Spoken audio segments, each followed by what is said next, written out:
Good morning, everyone.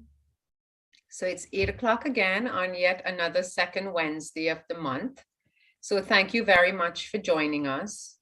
And while we get settled and get ready to start this morning's CME, we just remember those of us who may have lost loved ones in the recent days, weeks, and months, and our condolences to you when we think of them.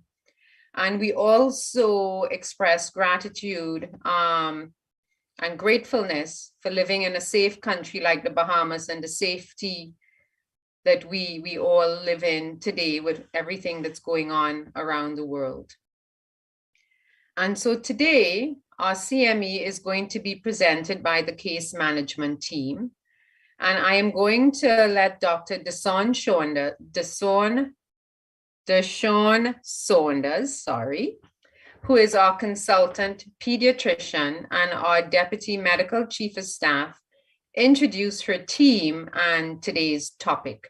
So thank you very much for joining us. And remember, our meetings are being recorded.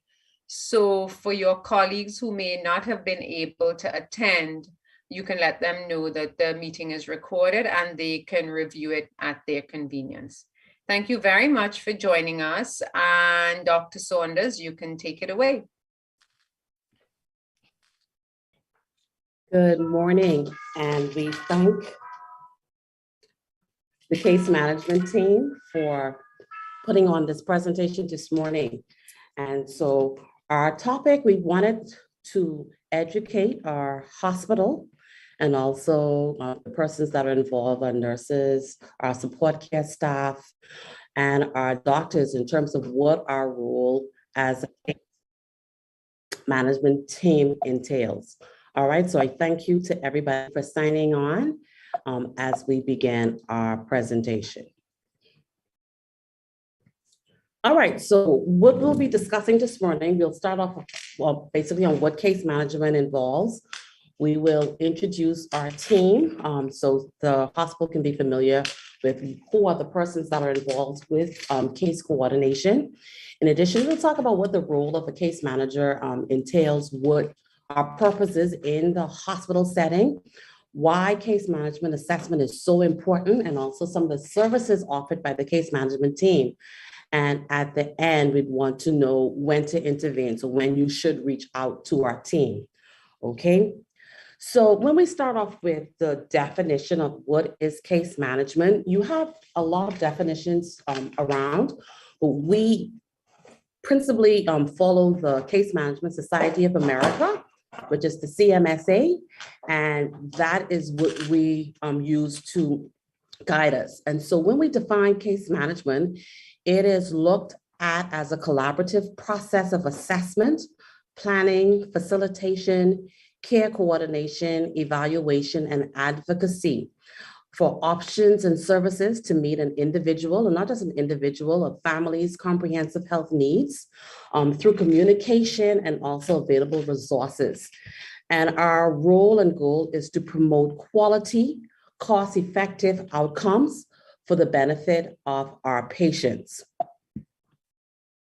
So what do we provide? So we act as a liaison, and so we provide communication between the patient and or guardian and our healthcare providers, whether it's the doctors, whether it's rehabilitation, whether it is another facility, whether it is something to do with transport of the patient, medication, purchase, or even equipment.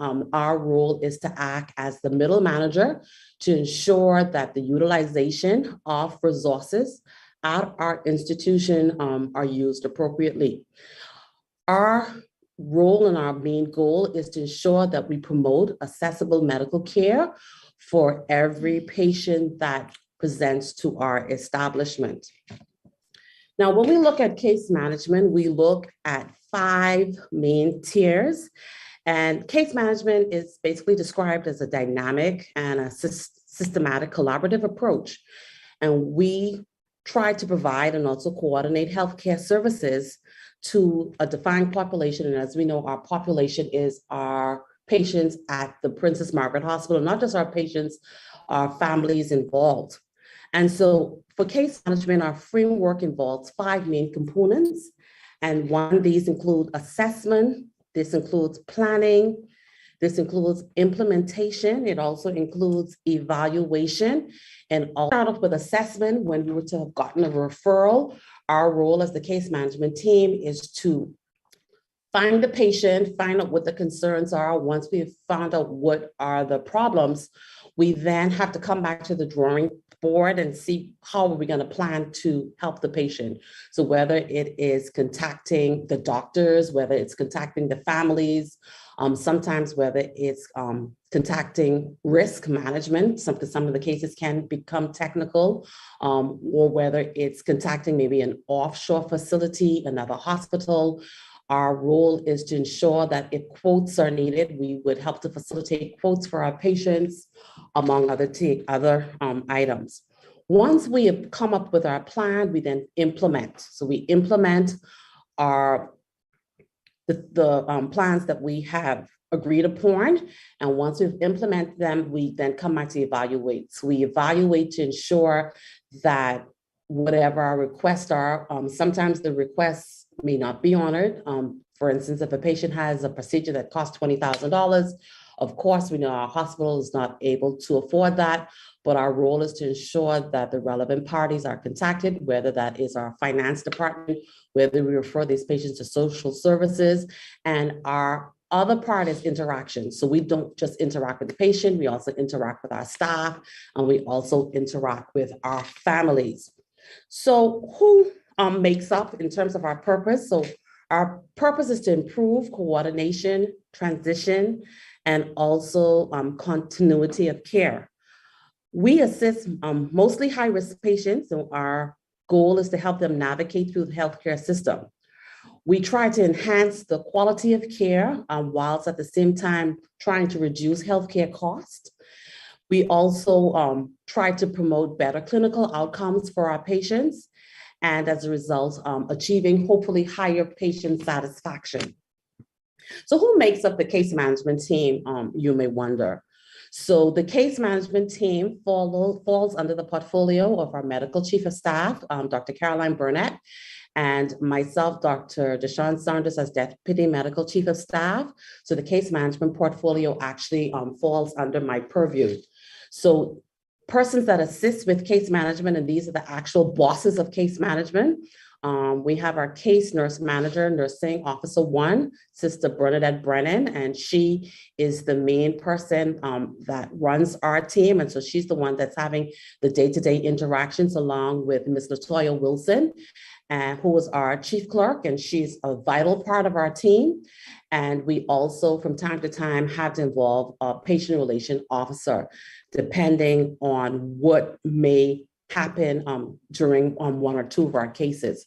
And so this is our main case management team. So I know a lot of times when persons hear about case management, they think this is a whole unit.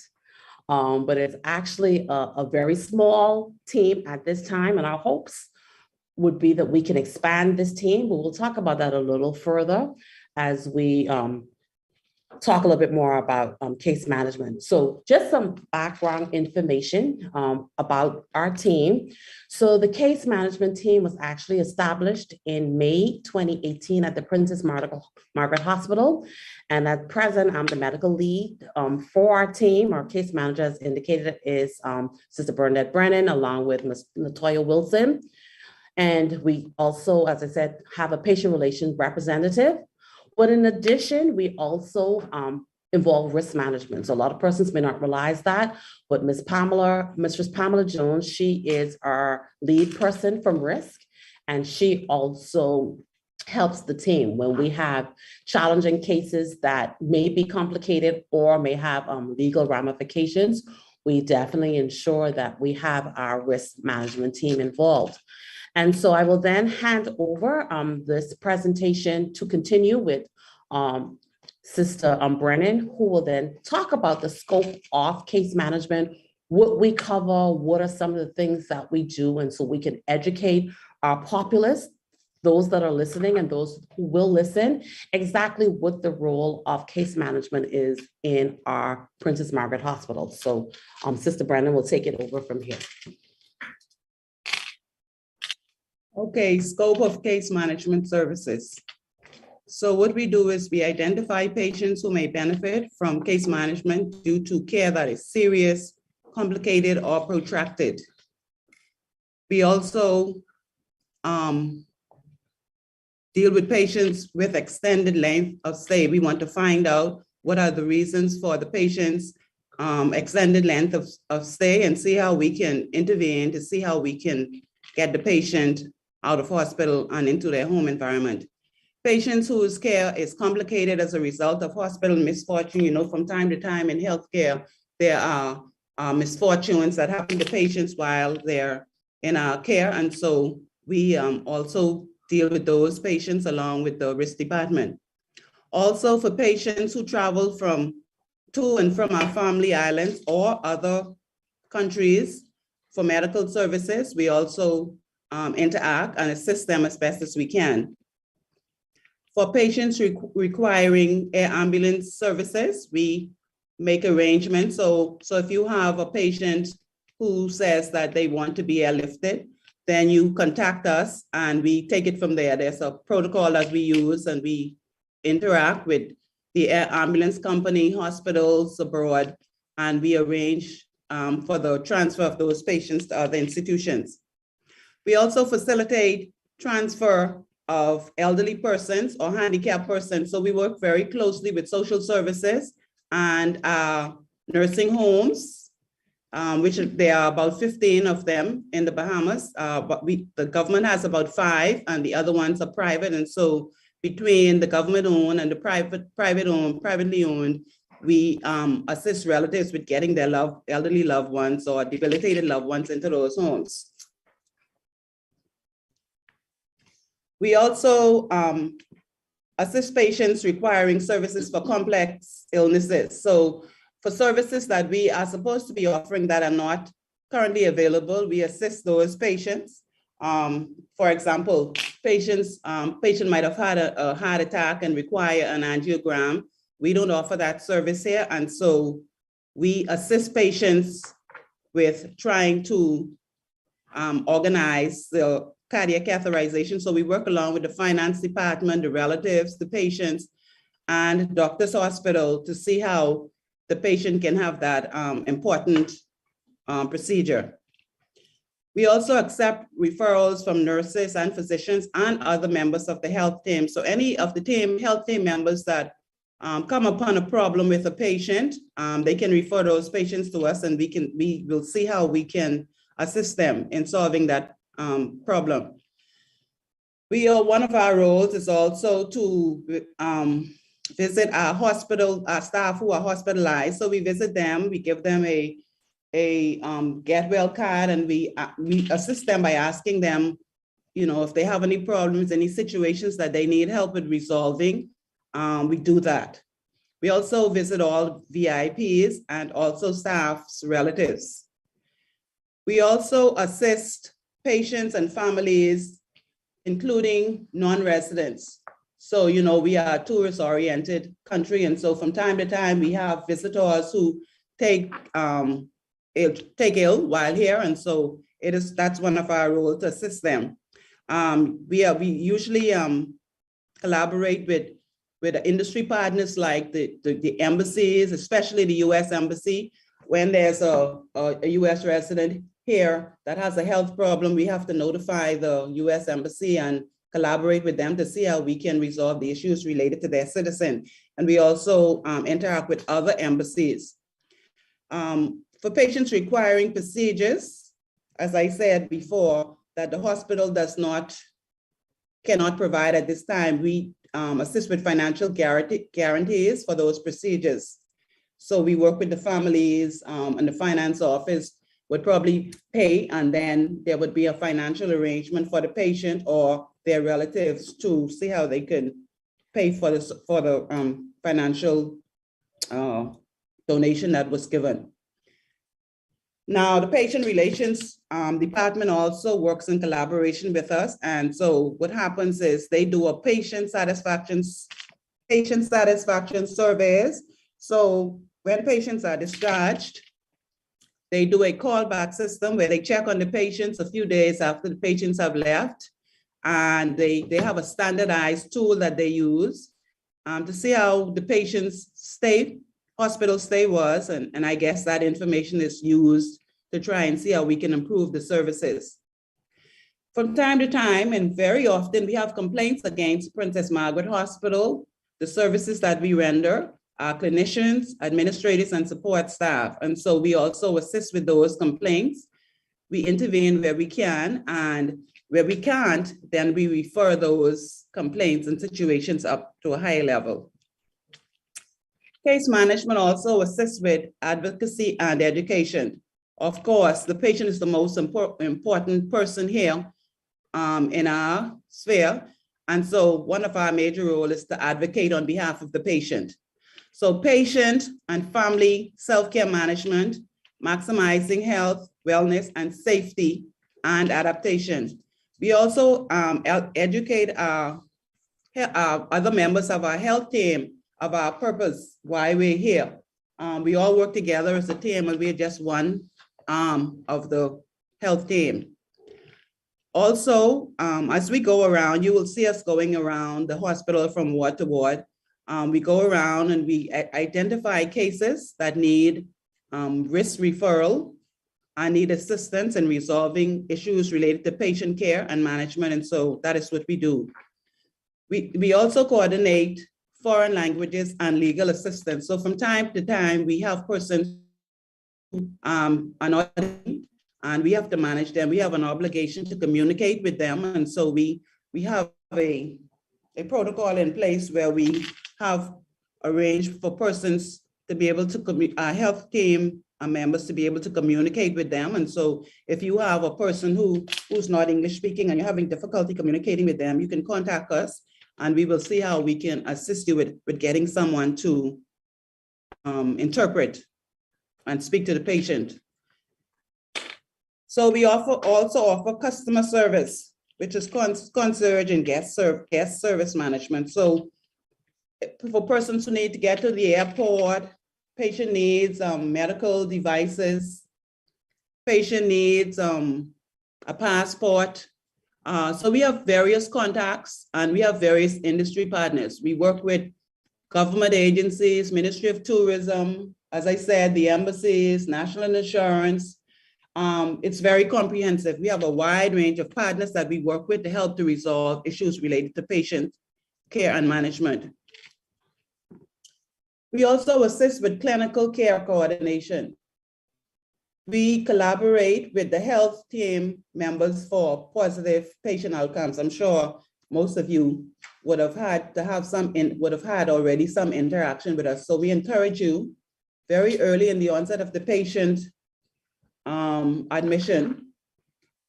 If there are any problems or situations arising with patient management, both clinical and otherwise, if you require any assistance, we are here.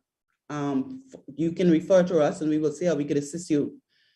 We also support patient-physician relationship in their plan of care. Very often we are part of patient-family conferences, which are organized by the various teams, and sometimes because of situations that arise with patients in case management, we ourselves organize patient-family conferences because we really cannot treat the patient alone. The patient comes along with their family, and so we have to keep them abreast of what's going on. Decisions has to be made about patients management, and so we, from time to time, have to have conferences with our relatives. With the advent of the COVID pandemic, we've been doing very regular What's Up family conferences. This is a public health institution, and so we have very limited resources. And so one of our roles is to try to see how we can work within the confines of whatever financial means are available to our patients for whatever procedures that they require. We also assist with the continuity of care planning management to ensure a smooth transition. So we deal with the patient from the patient enters the door of Princess Margaret Hospital until the patient goes back into the community. We also assist with discharge planning.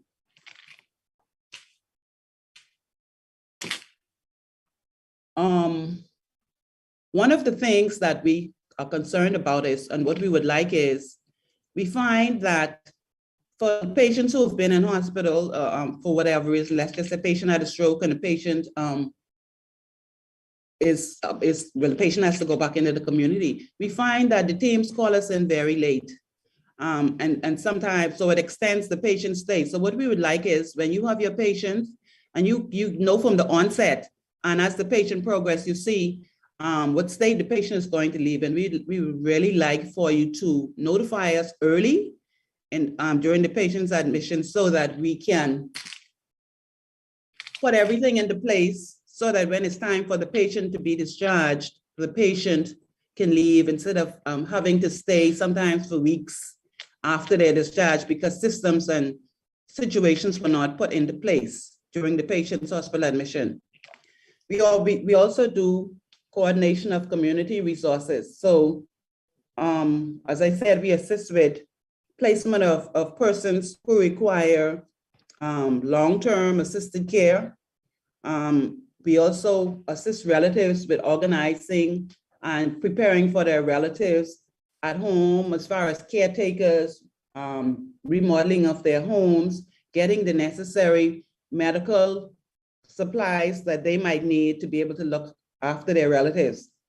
Also, all of you are aware that we have a problem with borders here. And so with the advent of the case management department, we one of our roles is to assist with trying to get our borders fast track out of the hospital. So we've been doing very well recently. We assist, again, as I say, with private nursing homes, and also we deal with social services who do placement of these persons. And so at this present time, we have 16 boarders in hospital. We have 4 pediatrics and 12 adults.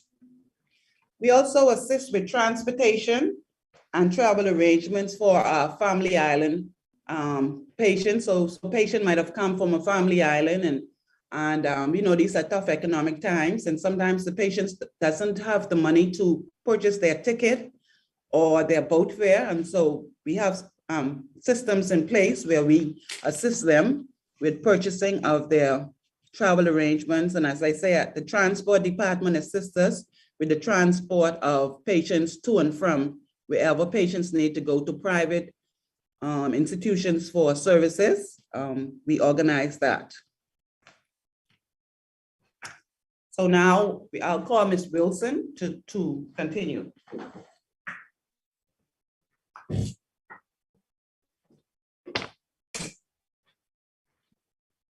Patient followed until discharge. What this means is that after a patient has been discharged from hospital, our case management unit would call to follow up to see how those patients are doing, see how they're progressing, if there's anything else that we can do from this end. Although we know that the patient has been discharged, sometimes persons just want to hear back. We know that, like Sister Brendan mentioned, that there's a tool that the patient representatives, those personnel that they use to follow up. But of course, Sister Brendan and I, we do a little follow up as well. We also assist with authorization of pharmaceutical and medical equipment and services. And what this means is that sometimes persons are in need of devices for their procedures here, or some type of medical equipment that they are incapable of providing themselves. So once the physician or the staff informs us that the patients are in need of these items, we provide quotes to our financial controller, who's very good in assisting us with these items so as the patient can be assisted. And so care coordination for dialysis and oncology patients. This is ongoing. Dialysis is one of our biggest units. And so once issues are brought to our attention, we try to address them as needed and as far as our resources and can provide. Social service referrals we get on a daily basis. They are sent to Department of Social Services that is now on Collins Avenue, just near to the Bahamas Law Enforcement Police Credit Union. And so those referrals are sent over daily.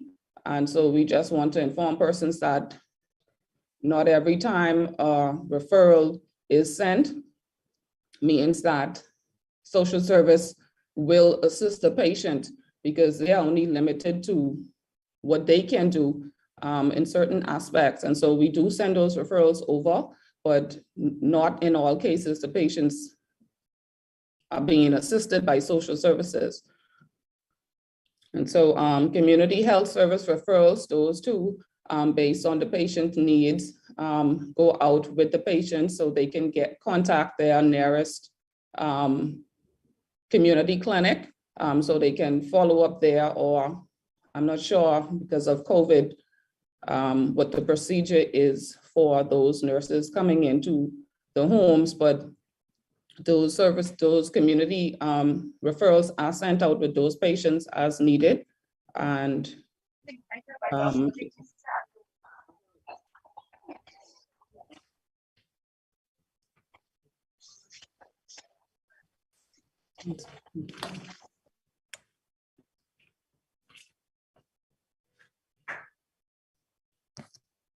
Okay, we also assist with psychosocial services.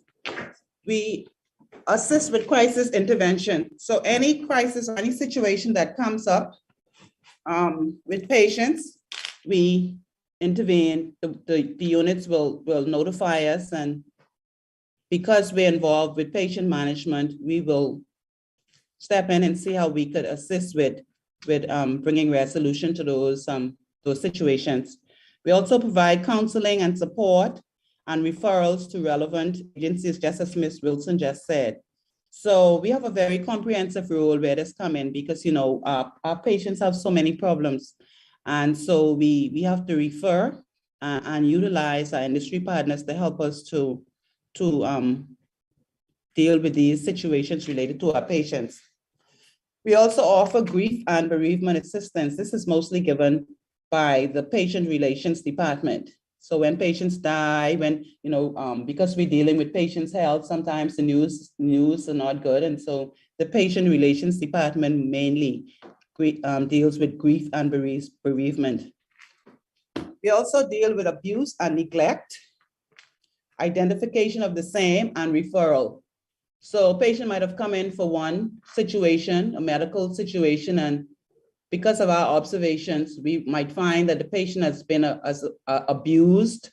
There might be signs of abuse or neglect. And so the teams will notify us, and we will see how we could assist. We contact social services who will do their investigations, and those patients will usually not be discharged until social services would have done their investigations and their recommendations. Sometimes it works out that the patient will not be sent back into the same environment after social service would have done their investigation. They would say, well, this person can't go back, and they would say they could assist by either placing the patient in some home, secure place, or with another relative if it's a child or whatever. And so we assist with that also. So if you come across or has a high index of suspicion for somebody coming for care, and you suspect that they're abused or neglected, please reach out to us. So ward rounds, we do ward rounds 3 days a week on Mondays, Wednesdays, and Fridays. So you might see us around, Ms. Wilson and myself, going around to the wards, and you might be wondering, well, I wonder what they do. So we go around on Mondays, Wednesdays, and Fridays. Our purpose is to identify issues related to patient management, and we try to address those. So sometimes the staff might send us referral, but also as we go around, and because of my nursing experience and exposure, I myself identify situations related to patients, and then they are addressed at that time. And when we cannot do anything in case management, then we refer those situations on to other members of the team. Staff are encouraged to contact our department for assistance with any issue related to patient management, because that is why we are here. We are all members of the team, and actually we are here to assist you with those situations. So each week, at the end of each week, on a weekly basis, we do a report that's sent to the EMC, because we want them to be aware at any given time of what's going on in the hospital. So every ward in Princess Margaret Hospital, as we go around on Mondays, Wednesdays, and Fridays, we amass information. And on Friday, we submit a report so that the EMC is aware of what's going on. So here's an example of a report that we submit each Friday. Sometimes there are no cases, there are no situations that of concern to the staff, both physicians and nurses on the ward. And then there's times that there are situations that are ongoing. This is the report for last Friday. So as you could see, it was a very quiet week last Friday. So every unit, we itemize what's going on in the ward, so that, as I said, so that EMC can be aware of what is taking place. Also on Fridays, Dr. Sanders usually go around with us. There's a report that's generated for patients with a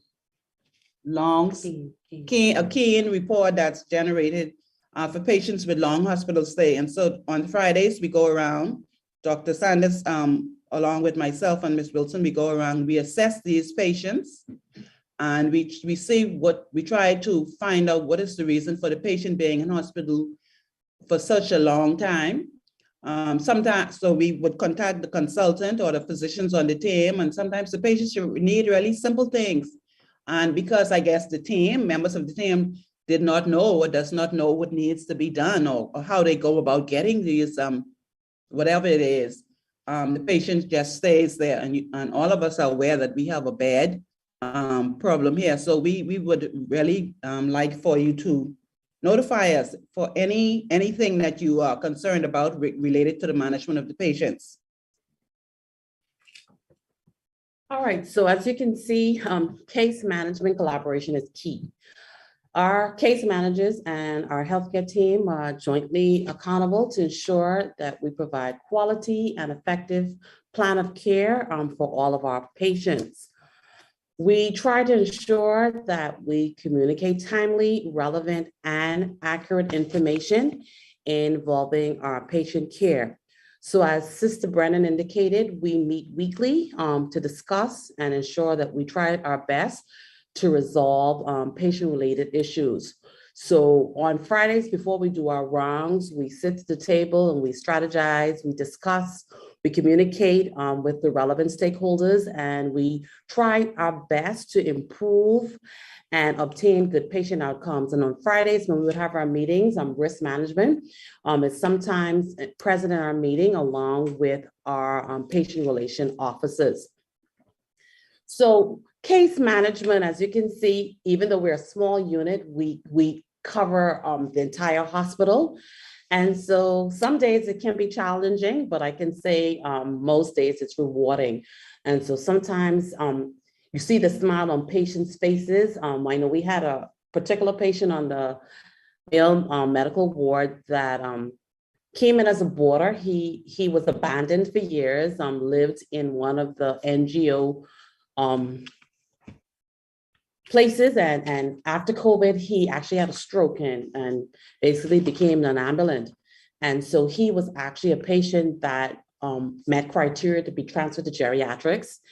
And his transfer was a little prolonged and complicated because, as we said, he was, first of all, a boarder. Secondly, he had no identification because he'd lived on the street for years.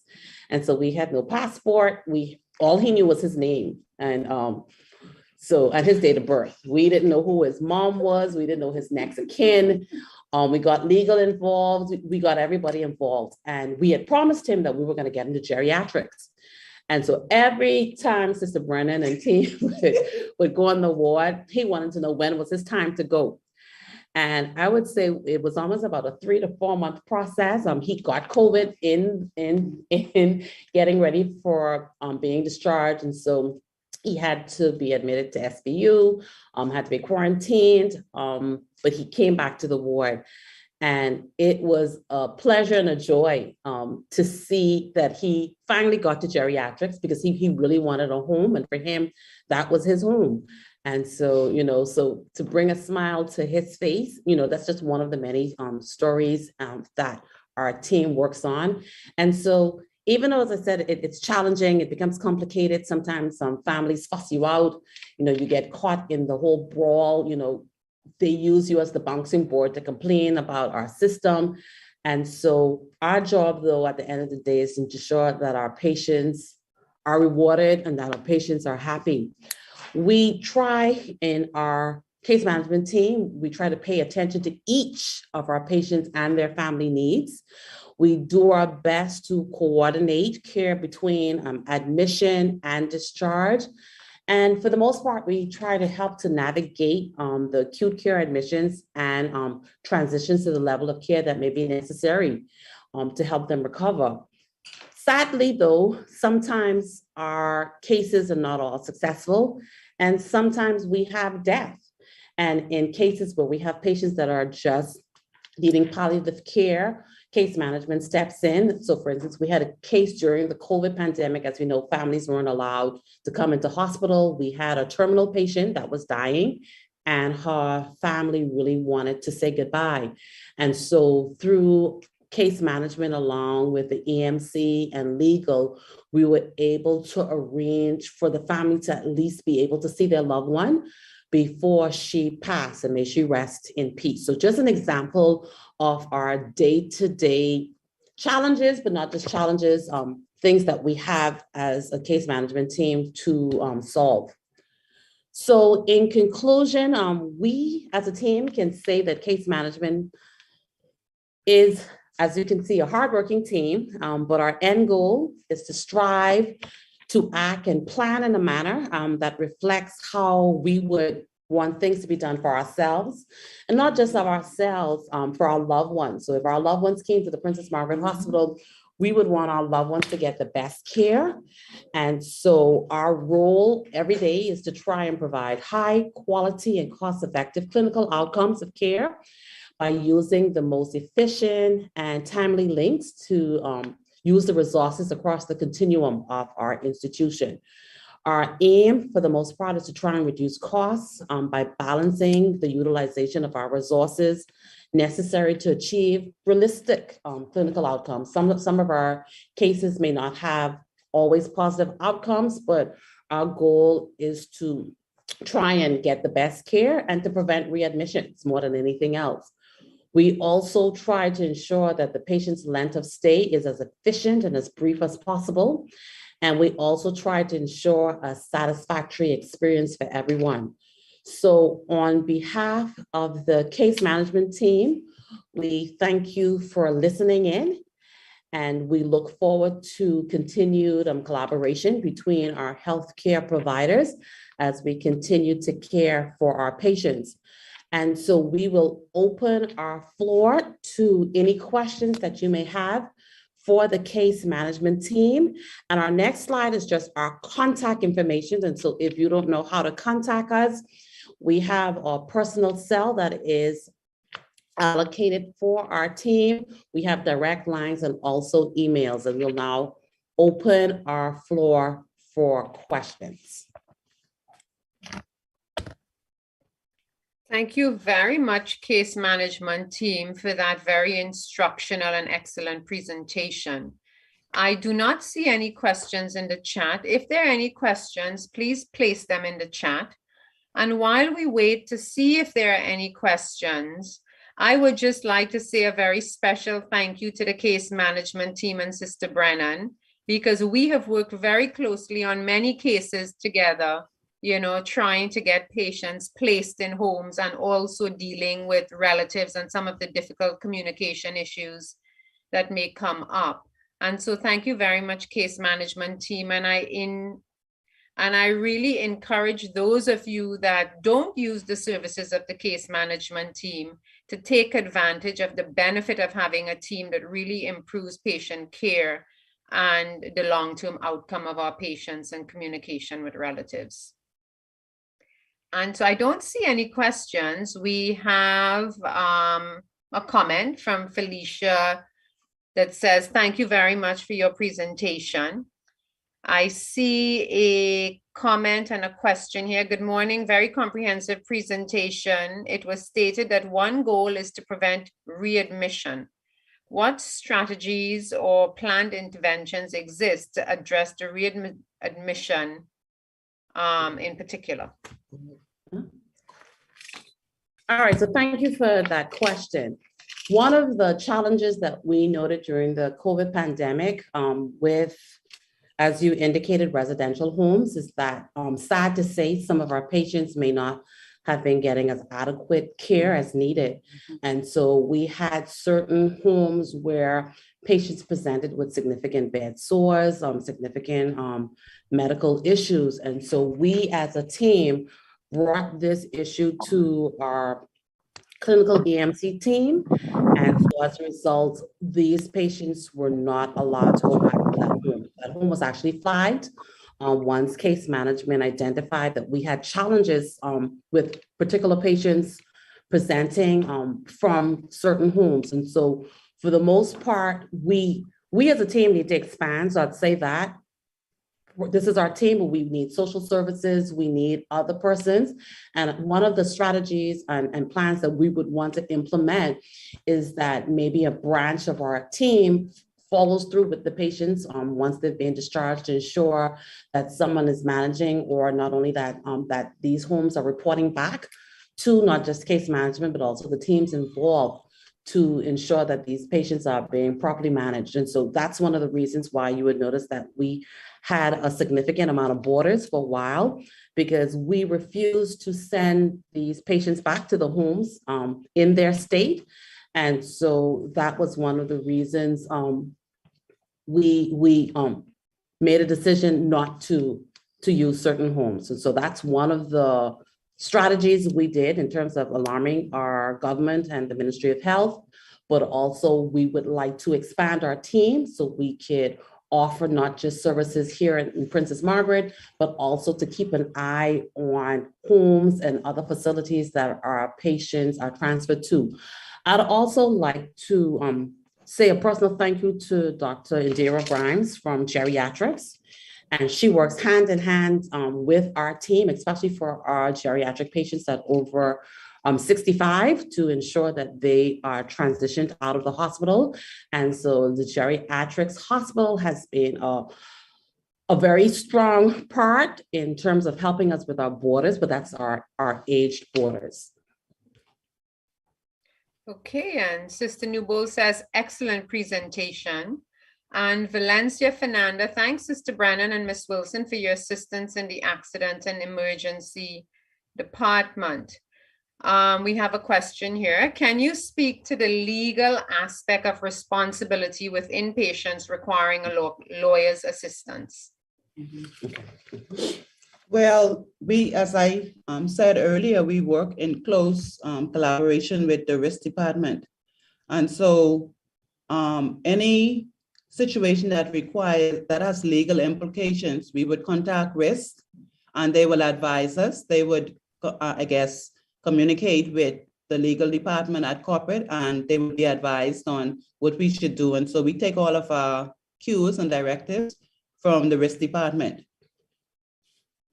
Okay, thank you, Sister. And I see here great effort. I think strong connection with family medicine strengthens your patient service. Would your, are you seeing the question, Deshawn? I can see, yeah, I'm looking at them. Would you?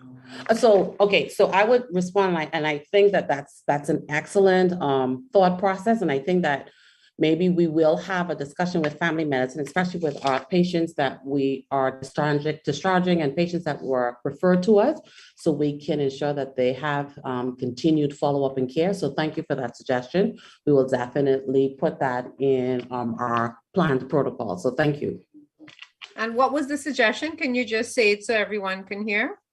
Sorry, so the suggestion was that we link our case management team to family medicine as for our patients that are discharged as outpatients, so we can have continued care. And they felt that that can strengthen our outpatient services. So we thank you for the recommendation, and we will definitely ensure that we follow through as a team. Good. And Miss Lightborn Walker would like to say she commends the team on their work and interventions. They are greatly appreciated, and the feedback on this service is very positive, and I could vouch for that as well, having been intimately involved with working with the team, like I said. And there are a few more questions. Thank you, very informative. So they are commendations. I do not see any more questions. Are there any more questions? Please place them in the chat. And while we wait to see if there are any more questions, do you have any closing comments, team? Well, I just want to thank the Princess Margaret Hospital for the opportunity to be involved with case management. I'm finding it very rewarding. And I think my experience as a critical care trained nurse and my years of experience as a nurse here at the hospital has given me and has awarded me great opportunity to be able to assist our patients. Because, you know, I've been around a long time and I know most persons, most of the physicians, most of the healthcare workers. And so it sometimes is very rewarding to work with my colleagues to bring resolution to issues related to patient care. And, you know, as I said, I'm finding it very rewarding because I do see that there is a great need and the department has really made a difference since it was instituted in 2018. Thank you very much. And I think it says it's Dr. Denotra Archer who was making the suggestion about family medicine. So she's saying, please feel free to reach out to them. Thank you. So thank you very, very much, case management team. And what we will do is we will share the contacts, the ending slide, so that everyone is on board with how to contact the team. All right, so thank you. Thank you for signing in. Thank you. Thank you and have a great day, everyone. And remember, this presentation is recorded. So for those of you that may have missed it or missed the whole presentation, or for your staff members that may have missed it, the presentation is available by recording. It's available on the UE website, the CME website. But if you would like to have a copy of it, you can just contact me. And once you get in contact with me, I can send you a link to the YouTube video as well. And so we will see everyone again the last Friday of the month, Friday the 29th. And our topic on that day is going to be death determination, brain death, and circulatory death. Our presenter will be Dr. David Thompson, who is a critical care and transplant surgeon. So see you then, and everyone stay safe. Take care. Bye.